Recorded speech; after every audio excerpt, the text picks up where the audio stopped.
Hello, my dear students. Today we are about to begin with NRR book, and the chapter name is A Pip at Toyland. So let's start. One fine morning, Uncle Fred invited Alice and Bobby to visit the Toyland with him. Bobby could not believe that Toyland can exist in this real world. He had heard about Toylands only in fairy stories. Uncle Fred took Bobby and Alice in his car and drove them through the busy streets. At last, they reached a big gate. They got down from the car and went inside the Toyland. Uncle Fred told the children that Toyland was the place where toys were made. When they entered the Toyland, they saw piles of clothes of pretty colors which diverted their attention. Bobby could not understand what those piles of clothes were for. Uncle asked them to wait for a moment. In a room, they saw a girl who was cutting hundreds of patterns with a pair of sharp scissors.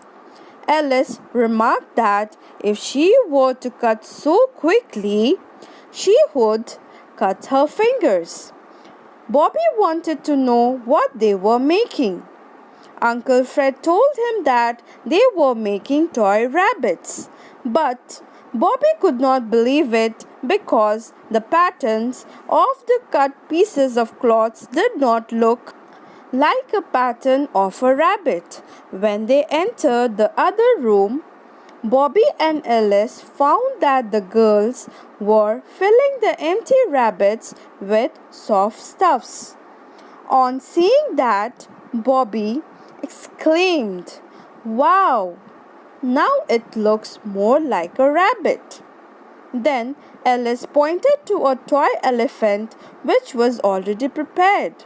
She said that toy elephant looked like Jumbo, which she got as a Christmas gift from Uncle Fred. Then they entered the next room where they saw hundreds of dolls lying on the table. Alice stopped to look at the girls who were making dolls' clothes. Bobby was surprised to see the faces of the dolls being painted. Now, since it was time for them to return home, Uncle Fred asked them to follow him. As they moved towards the door, they passed piles and piles of boxes. Uncle Fred told the children that each box contained toys and these boxes were ready for sale. So, children, with this we come to the end of the story. I hope you understood it. Please listen to the story as many times as you can so that you can understand it well. Thank you.